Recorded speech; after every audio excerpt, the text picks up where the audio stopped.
Magandang araw po, welcome po sa aking channel, Love9 TV. Patalasasan po, meron po ba kayong mga properties na napapabayaan or non-performing assets?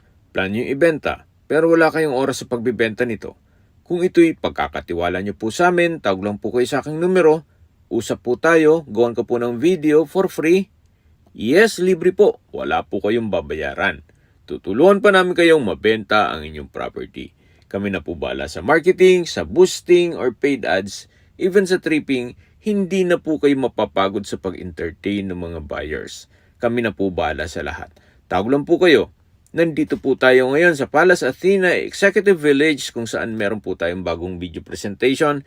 Isang house and lot na may lot area na 300 square meters. May floor area po ito na 400 square meters more or less. Ito po yung flood-free area, meron pong amenities, clubhouse, swimming pool, basketball court, playground, picnic group dito sa loob ng subdivision. At tungkol naman po sa security, 24 hours po ang roving guards dito. Kaya safe na safe po kayo. Samahan niyo po ako, pasok po tayo. Dito po sa covered car garage ay meron pong steel gate aside from the main gate. Kakasya po ang dalawang SUV dito sa loob at sa dulo po nito ay meron pong maids and driver's quarter.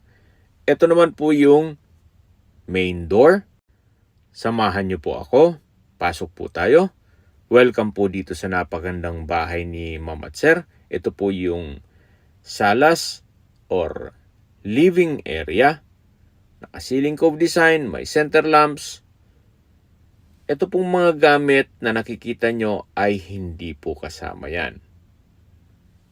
Pero yung curtains, malamang po kasama at yung ibang built-in na gamit. At mula naman po dito sa living area, ito naman po yung dining area. Malaki naman po ang espasyo, maliwalas, naka-ceiling cove design, may pin lamps. At uulitin ko po, ito pong mga gamit na nakikita nyo ay hindi po kasama yan. So, mula naman po sa dining area, ito naman po yung kitchen kung saan meron po itong breakfast nook, naka-quartz countertop, at dito naman po yung formal kitchen. Ganun din po, naka-quartz kitchen countertop, meron pong mga wall-mounted kitchen cabinets, meron pong kitchen window, meron din pong stainless sink with faucet, gas range, range hood, at storage ng kitchen utensils. Ito pong property ay ready for occupancy na po. Wala na po kayong ipapagawa dito. Kaya kung sakaling ma-acquire nyo po ito, kayo na lang at ang gamit nyo ang kulang. So ito pong mga storage ng kitchen utensils ay made of aluminum. Then ito naman po yung common toilet and bath. Meron po itong bathroom sink, vanity mirror, water closet, naka-tile bathroom wall, maayos naman po lahat. At meron po itong shower enclosure. Naka-tile bathroom wall na rin po at meron din pong hot and cold shower. At meron pong bathroom window. Labas po tayo para check natin ibang parte ng bahay. So, mula po dito sa formal kitchen, bali po, dalawa po ang kwarto dito sa baba. Ito po yung isa. At sa ngayon po, hindi natin yan mapasok. Gawa ng may mga personal na gamit si owner. Pero malaki naman po ang espasyo dyan. At yung isa naman po ay dito sa kabilang side. Hindi rin po natin yan mapasok, gawa ng may mga gamit pa po sila dyan. Actually, ito pong bahay ay bihira nilang tirhan, gawa ng nasa Amerika po sila. Kaya kung sakaling ang interested buyer ay nasa Amerika, mas mapapabilis po ang transaksyon ninyo. At ito naman po yung music room or entertainment room. Naka-ceiling cove design, malaki naman ang espasyo, naka-tile flooring, at katabi lang po nito ang dining area. Mula naman po dito sa dining, ito naman po yung living area. Naka-tile flooring, napakalaki ng espasyo, at maaliwalas. Ito po yung stairs, kung saan ito'y naka-concrete staircase at wooden handrail. Then, metal railing. Napaganda din po ng disenyo nitong railing. Akyat po tayo. Samahan niyo po ako. Okay, nandito na po tayo sa taas. Ito po yung family area. Naka-tile flooring. Meron po itong access door papunta sa terrace. So far, malaki naman po ang espasyo. Kaya maaliwalas po ito. At ito naman po yung master's bedroom. Labas po tayo para check natin ibang kwarto. Ito po ulit yung family area. At ito po yung pangalawang kwarto dito sa second floor. So far, malaki naman po ang espasyo. Meron po itong mga malaking sliding glass window. Meron pong drawer at vanity mirror. Then, wardrobe from floor to ceiling po yan. Labas po tayo para check natin ibang parte ng bahay. Ito naman po yung common toilet and bath. Maayos naman toilet fixtures. Meron pong bathroom sink with vanity mirror. Maayos naman ang toilet fixtures. At naka-tile bathroom wall. Meron din po itong bathtub. At dito naman po sa kabilang side ay yung shower enclosure na meron pong hot and cold shower. Ganun din po, naka-tile bathroom wall na rin dito. So, ito naman po yung third bedroom dito sa second floor. Malaki naman ang espasyo, may sariling sliding glass window, at meron din pong from floor to ceiling na wardrobe. Ganun din po, meron din siyang malaking vanity mirror na merong drawer. Naka-tile flooring na rin po ito. Bali po, 3 kwarto po ang dito sa second floor. Habang pababa po tayo dito sa hagdan, summarize ko lang po sa mga nag-skip ng video. Ang lot area po nito ay 300 square meters at ang floor area is 400 square meters more or less. Nasa loob po ito ng isang exclusive subdivision na meron pong amenities at 24 hours security. So, nandito na po ulit tayo sa garahe or covered car garage kung saan ito po yung tinutukoy ko sa inyo na maids and drivers quarter. May kanya-kanya po silang kwarto dito.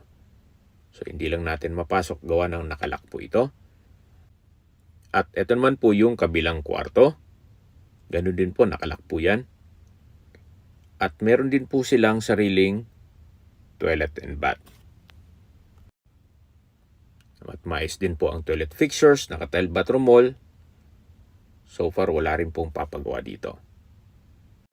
At meron din pong kitchen countertop dito na maliit lang. At ito naman po yung 1 meter setback na ginawang service area or laundry area. Naka-tiled countertop, may stainless sink, at meron pong aluminum na cabinet. Hanggang dito po yan sa dulo, covered po ito. At naka-tiled flooring na rin. Then sa dulo po, meron pong steel gate at security grill dito sa bubong. Okay, sa distance, location at travel time portion na po tayo. Ito pong subdivision ay along Aguinaldo Highway at napakalapit lang po nito sa Shopwise at Pure Gold at iba pang business establishments. Kaya ito po ay accessible ng public transportation. Mula naman po sa SNR, ang distance is 2.5 kilometers at ang travel time is 5 minutes. Mula naman po sa Daang Hari Extension na connecting MCX or Muntinlupa Cavite Expressway, SLEX South Luzon Expressway, Skyway, all the way to NLEX or North Luzon Expressway at iba pang parte ng Metro Manila, ang distance is 1 kilometer at ang travel time is 4 minutes. At mula naman po sa South Imos Specialist Hospital, ang distance is 2 kilometers at ang travel time is 8 minutes. At mula naman po sa De La Salle Medical Center, ang distance is 6.5 kilometers. Kung school naman po ang pag-uusapan, meron pong private school sa loob ng subdivision na kung saan ito'y 2 to 3 minutes drive lang po. At meron din pong isang school na malapit, yung Elizabeth Seton School. Ang distance is 1.4 kilometers at ang travel time is 9 minutes. Mula naman po sa District Mall, Imos, ang distance is 2.3 kilometers at ang travel time is 9 minutes. At kung manggagaling naman po sa airport, ang distance is 27 kilometers at ang travel time is 53 minutes. Okay, sa presyo na po tayo.